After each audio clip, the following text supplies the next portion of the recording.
Voilà près d'une semaine que 80 000 documents ont été déclassifiés par l'administration Trump au sujet de l'assassinat du président John Fitzgerald Kennedy.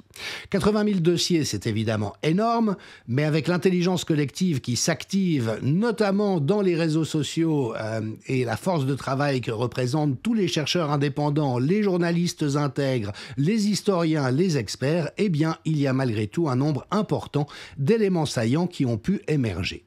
Est-ce que le fin mot de l'histoire se trouvait dans les documents en question ? Évidemment que non.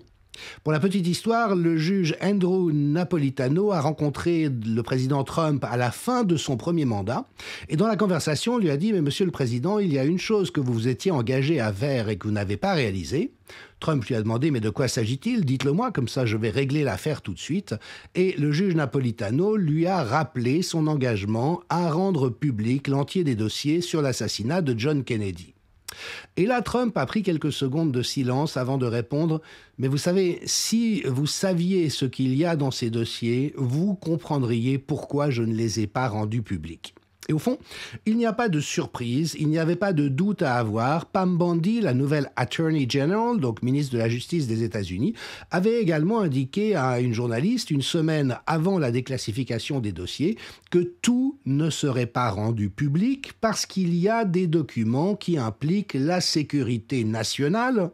62 ans après, on voit mal quels éléments peuvent impliquer la sécurité nationale, si ce n'est que la seule hypothèse qui reste sur la table, c'est évidemment l'implication d'Israël.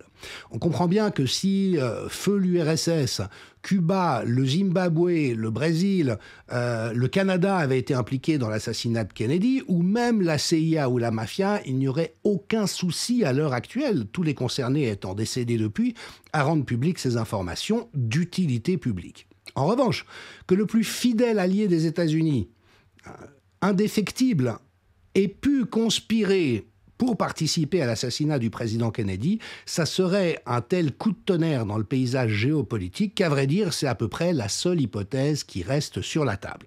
Alors que peut-on dire des documents déclassifiés ? Est-ce qu'on y trouve la preuve de la participation, voire de la responsabilité d'Israël?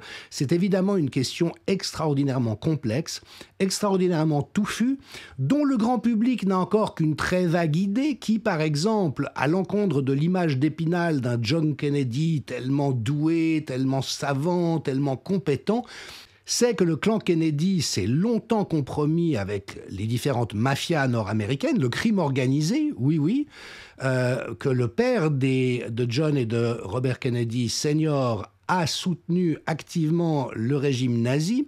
Enfin, il y a tout un ensemble d'intrications comme ça qui restent à l'heure actuelle relativement troubles. Et donc, je vous donne rendez-vous demain soir, mercredi 26 mars à 20h30 en direct sur mes chaînes YouTube, X et Facebook, ainsi que Odyssée, pour un point de situation de ce qu'il est possible de dire à l'heure actuelle ou pas encore sur la base des documents qui ont été rendus publics.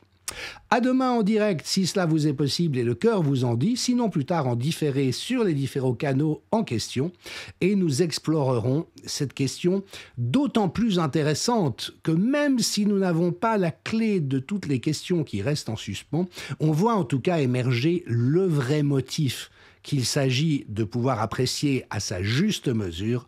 Rendez-vous demain pour cette exploration.